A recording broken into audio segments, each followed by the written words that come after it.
this damage, gotta heal this damage. Oh,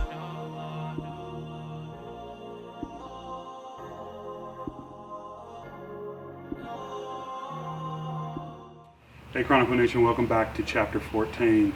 Today's chapter, we're talking about what I call clear distortions. And I'm using this in a backdrop of Nehemiah chapter 9. And in Nehemiah chapter 9, we have Nehemiah praying to God, but in this prayer, he really is reciting concisely the history of Israel. And he was sharing all of the different and unique things that God did with Israel, and there was a theme that you saw unfold. God was there for Israel. Israel remained disobedient, and the Bible says stiff-necked. God continued to be there for Israel.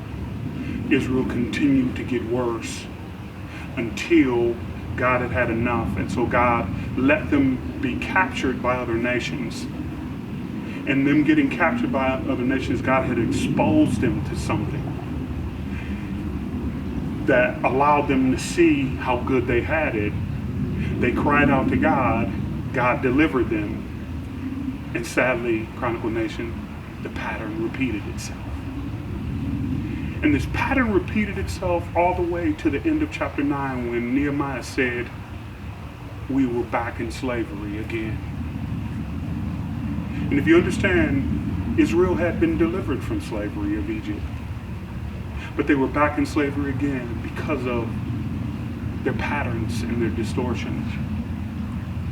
And I struggle with this scripture because I don't understand how you can have God.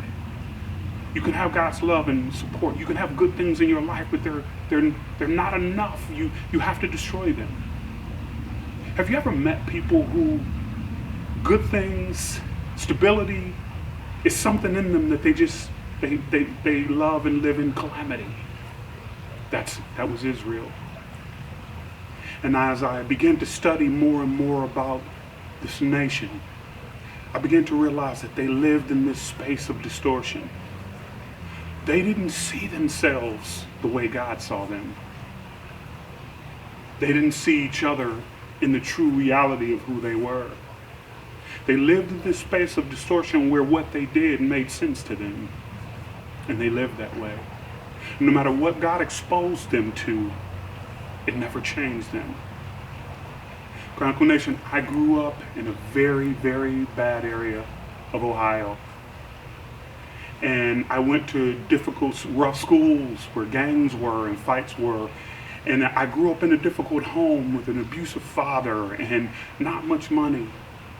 But I'm grateful because God exposed me to things that changed my life.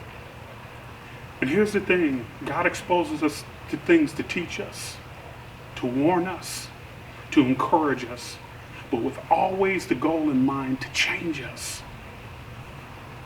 But when you're closed off, like Israel was, and like many people are, no matter what God exposes you to, it never gets in. I lived in a closed area. My family in many ways was closed. What do I mean by closed? That means nothing gets in. No matter what God exposes you to, if God exposes you to education, if God exposes you to faith, if God exposes you to good people, you never change who you are. You never allow it to seep inside of you because you live in a world of distortions. That was Israel, and that is many people. And so we must learn the lessons of exposure. I'm so grateful for the things that God exposed me to in my life. And I'm so grateful that God allowed me to be the kind of person that when he exposed those things to me, that I let them get inside of me and change me. I gave my life to Christ a long time ago.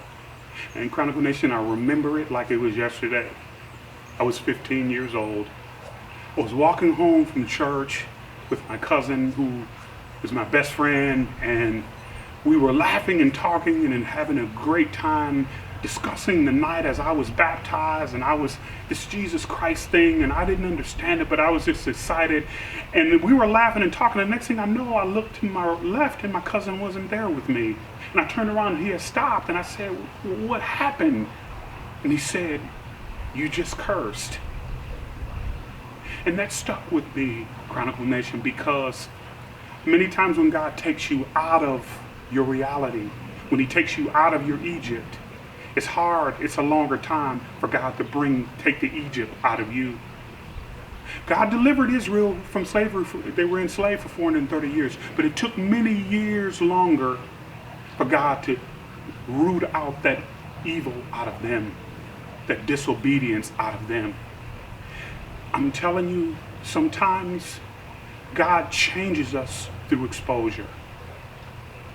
And just like I shared with you in the last session, Romans 12:2, he says, "Be not conformed to the world, but be ye transformed by the renewing of our minds."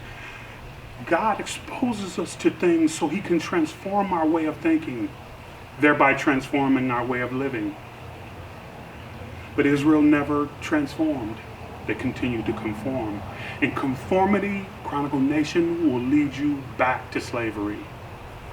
Conformity causes you to shrink back. Transforming causes you to step forward into something new. Are you going to conform? Or are you going to allow God to transform? Because if you're not allowing God to transform you, you are allowing the world to conform you, and you're closed off, and no matter what God exposes you to, you never learn the lessons of exposure. You live in a world of distortion. You see things not as they are, you see them how you want them to be. I'm thankful for the things that God exposed me to. I'm thankful that he allowed me to see that the way I was living in Ohio wasn't normal. I'm thankful that he exposed me to good men who loved their wives so I could realize that the way my father treated my mother wasn't normal. I would have never known had he not exposed me to good men who love their wives, that you can love a woman and be faithful and love her years in. But God exposed me. And I allowed those things to get in me. And I allowed God to transform me. And then move me forward toward being a better man. Chronicle Nation, are you going to learn the lessons of exposure? Are you going to allow God to transform you? Or are you just going to be a conformer? Will you shrink back in Chronicle Nation? The result of conformity is slavery. Oh, what do I mean by slavery? Anything that owns you. Anything that you must have. Anything that you wake up with and you lay down with is your master. Anything that you need to do or you have to do that you can't do without it, that you can't let it go, owns you. And you must let it go. Because if you don't, you're being conformed. And God is exposing you to new things, to new people, to new relationships, to transform you. Single women, don't just hang around other single women who talk about hating men. Hang around women who are married, who love their husband, God is exposing you to the possibilities of your life. Why? He exposes us to things to warn us, to teach us, to encourage us, but more than anything, to change us. That's what it's about.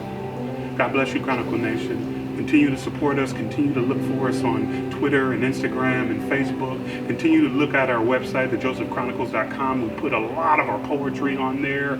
We're on Pinterest, and we put a lot of our poetry on there. Click on there and follow us on Pinterest. We love you guys, and thank you for all of your support. Until next time, talk to you soon. Bye.